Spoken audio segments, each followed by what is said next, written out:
Welcome to Happy Tummy with Annalie.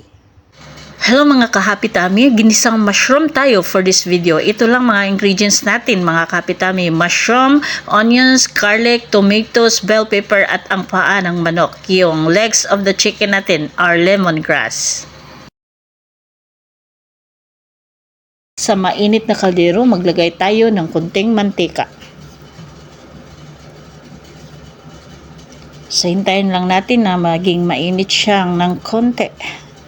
Mga few minutes lang or few seconds mga ka-Happy Tummy. Kumusta kayong lahat mga ka-Happy Tummy? Kumakain ba kayo ng mushroom? Masarap ang mushroom mga ka-Happy Tummy. Simpleng lutuan ng tong gagawin natin pero super sarap ito at masustansya pa. Kaya just continue watching mga ka-Happy Tummy. Pag maglagay na tayo ng ating mga onions and garlic, hintayin lang natin, ukay-ukayin, halo-halo natin mga ka-Happy Tummy at hintayin nating lalabas ang mga amoy, ang amoy ng ating mga garlic and onions.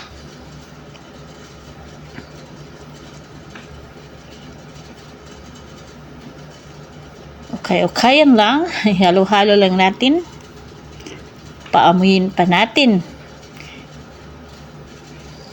Yung mabango na siya mga ka-Happy Tummy. Saka natin i-add ang ating mga tomatoes or kamatis. Mabango na siya mga ka-Happy Tummy. I-add na natin ang ating mga kamatis.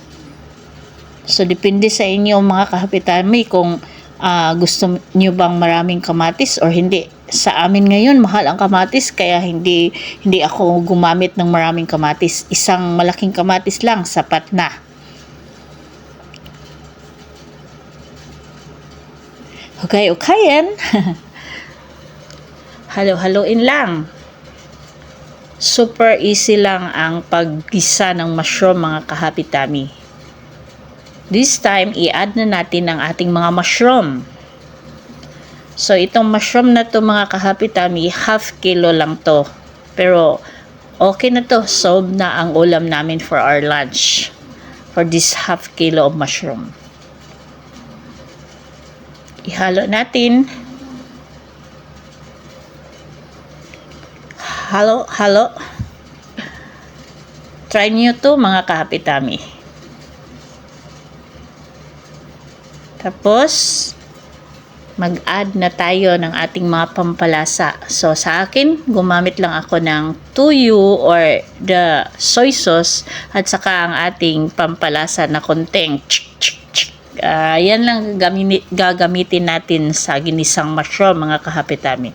Konti lang, konting Okay.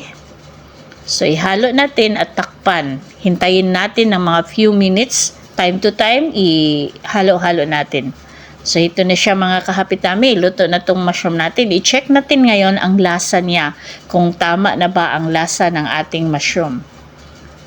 Ihalo muna. Saka tikman natin. Okay-ukayin muna. So this time, tikman na natin kung may kulang pa ba sa panlasa natin mga ka-Happy Tummy. So sa akin, nag-add ako ng konting soy sauce kasi matabang pa siya mga ka-Happy Tummy. So kayo na lang ang magpunto mga ka-Happy Tummy kung ano yung panlasa ninyo.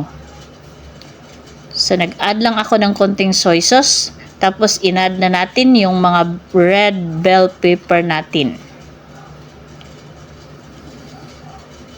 After few minutes, i-check natin ulit. So, this time, i-add na natin ang paa ng manok. Paa ng manok. Yung legs of the chicken are lemongrass. Tapos, nag-add tayo ng isang basong tubig lang. Tapos, after few minutes, lang natin, ukay-ukayan. So, ito na siya mga ka-Happy Tummy. Ito na ang ating ginisang mushroom. Ang sarap nito mga ka-Happy Tummy.